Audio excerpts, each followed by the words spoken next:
Hey guys, I want to make a quick video on how I have my 2019 WR250R set up.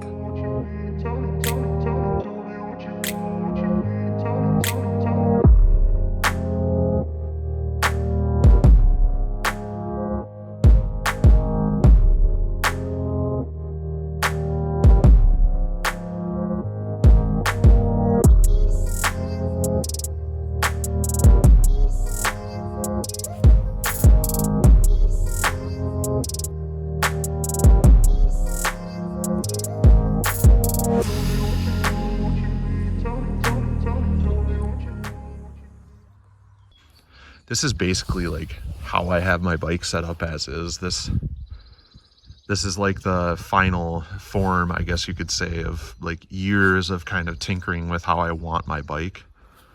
So I've owned WRs for, God, a little over 4 years now. So this is about how I'm gonna keep it set up. There's not gonna be much changes after this. So for the bars and handlebar setup, I have 1 1/8 inch Tusk Chub bars, and these I've been using these Chub bars for quite a long time actually. They're fantastic for the money. To be honest, I don't think they get much better value than this, and these things are strong too, and they have great finish on them. I crash a lot. I had a 2008 WR250R before this, and I had CR high bars. These are the ATV high bars. A little bit better for my height. I'm 6'7", so they work out a little bit better for me, but they work great. Real rigid, good bars, very good bars. Then I have ODI lock-on grips. These are the Rogue ones, I believe, and these are great. I love these, and I just like how you don't have to deal with gluing on the actual grips themselves. It makes it so much easier. Once you switch over to these, you're never going to want to go back, and they're not that much more expensive than regular grips too. Then I have a double take enduro mirror on one side, because that's all you need to be legal in Wisconsin. So, yep, that's what I got. And then I have the Cycra Ultra Pro Bend, I think they're called, HCM handlebar clamp mounts. So these don't, most hand wraparound handguards you get clamped to the bars right here. These actually clamp to the handlebar mounts themselves. And then another thing you'll see here is that I have Pro Taper universal 1 1/8 inch bar adapters, and they work great with these Cycro HCM mounts. One of the reasons I switched to this like handlebar clamp setup in general and just ditching the bar risers completely is that, let me sit on the bike here. The bar risers brought the bars up. I couldn't bring the bar risers, like I couldn't tilt them back and keep them this way, because then the bars are too close to my, well, just body in general, and it's awkward standing. So my pivoting risers that I had came straight up, and what happened was when I was sitting on the bike in my normal position, the display was actually blocked. I couldn't see this when I was sitting, only when I was standing, and for road riding that was a no-go. So like my head is up here, and the bars were about like right here, so I could only see like the top half of the display, and that just was not working for me. As you can see with this setup, this is much better, much cleaner. I can see all of the display, no issue at all. My old setup, if you guys are interested in knowing, it is slightly taller. I had the Rocks pivoting 2-inch risers that came straight up. Then I had Tusk CR high bars, then the oversized bars, of course, and then Tusk D-Flex Pro handguards, which are terrific handguards for the money, but it's just with the higher sweep of these bars, they just don't work as well. Even another issue I was having too is that I had to buy new throttle cables, even with the throttle housing flipped upside down like this. When I would turn the bike to one side, it would actually increase the idle. And no matter what adjustment I did down at the throttle body or up here on this, it still did that. Like, and actually now I have free play in my throttle again, which is nice. So, and then I also have a giant loop. I think it's called the Zigzag handlebar bag. I keep my registration and wallet and phone in there when I'm riding, and it's been great. Not waterproof, but my phone is waterproof, and I just keep everything that I don't want wet in a Ziploc bag. So usually don't ride in the rain anyways. So, but another thing I should mention here about the handlebars is that I have an RSC clutch lever. These things are amazing. I used to have a cheap eBay one, but like the little bearing on the inside here got worn out, and then it started to get really loose real fast. Had this for a year and a half, 2 years now, and this thing's still as tight as the day I got it. So I highly recommend that. With the ATV high handlebars, I have a +2-inch clutch lever, or clutch cable, sorry. You need this if you're going with higher bars. And consider this video a tall man setup as well. Another tip I can give you is that if you need taller handlebars, usually the throttle housing here, the cables usually run out. The housing is faced up, so the cables run over the bars. Just flip it upside down. You'll get about roughly like 2 more inches of travel on the clutch cables the throttle cables and stuff. It works a lot better, and haven't had an issue with it, and I've been running it like this for about 3 years now, so that's great. But yeah, so that's about it for handlebar setup. I have a Seat Concepts tall seat. Can't say enough good about this. There's almost no wear and tear on this, and I've had this for about 3 years now.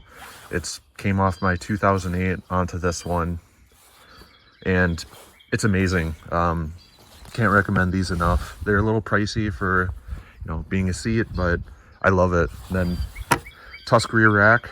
These are great. Moving from the rack down, sorry. I have Fastway Evo 3 foot pegs, and I had to do a little bit of modification to these because they're not specifically for my bike, nor do I have a spring for mine, a return spring. And I've never found not having a return spring to be an issue, but these are not bike specific. I actually bought these on the Facebook Marketplace for, I think, $35. Never had an issue with these once, and they're amazing. These are also drop pegs, so they lower the foot pegs a little bit, and I love them. They are like freaking amazing for what I need. Used to have a DRC fender eliminator kit on my old bike, but I sold that with it because after a few years of use, it's kind of hard to see the brake light on that bike now. So I'm just gonna stick with the stock housing. I don't really think it looks that bad, to be completely honest. Plus, I'm much more concerned about functionality over looks anyways. I'm keeping these stock turn signals too. You can bend these things all the way up and they don't break. My buddy that I've been riding with forever has the stock back end on his WR, and the taillight is still bright as hell, and then he still has his stock turn signals too, and we've wrecked our bikes loads of times. We ride a lot of single track on our bikes. Stock turn signals up front. I have the Flatland radiator guard. Used to have the Unibiker on my old bike. I wasn't completely satisfied with that radiator guard for 2 reasons. The aluminum on it was really chintzy compared to the Flatland guard. Like, this is very thick aluminum. And then installing it was a little bit more difficult as well. And then another thing I like about this that nobody talks about, the metal guard that hooks up back here on the Flatland guard actually like blocks a lot of the heat going through the radiator, so your leg doesn't get as hot with it. So that's a plus as well. And then I have a Flatland skid plate as well. I've looked into the regular plastic skid plates. And I'm not sure if I can bring myself to do it, especially seeing they're the same price as these giant thick aluminum ones, but I was getting pretty sick of the vibrations and stuff coming from it and the extra noise. So what I did was I put some skid plate foam in between it and in between the engine, and it seems to work great. Really quiets it down a bunch. And then moving on for tires, I have the stock trail wings, the death wings as they call them. Then another big thing I have done to my bike is I have Racetech gold valve emulators, or not emulators, sorry, just Racetech gold valves and springs, front and back. I did all the work myself. I have a full video on that. In the end, total, it cost me, God, I think roughly $700 if I remember, and I learned a lot. I can completely tear my suspension apart myself now and do everything, and I'm not afraid of it, so I'm really happy I learned how to do that. Pretty easy to do, honestly, and by far the greatest mod I've ever done to this bike, so highly recommended there. And that's about it, honestly. In the future I might be getting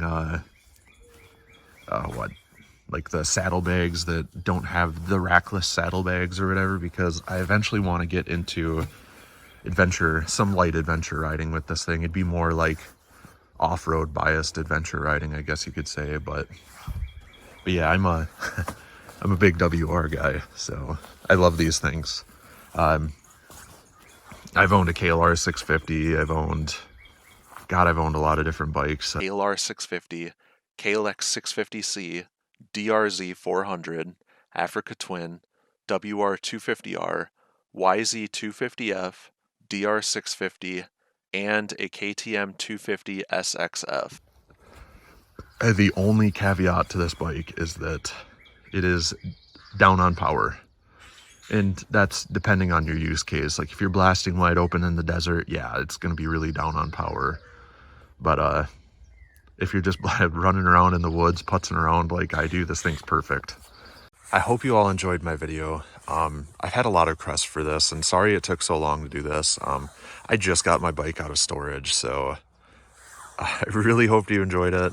Thanks for watching. I'll see you guys next time. Peace.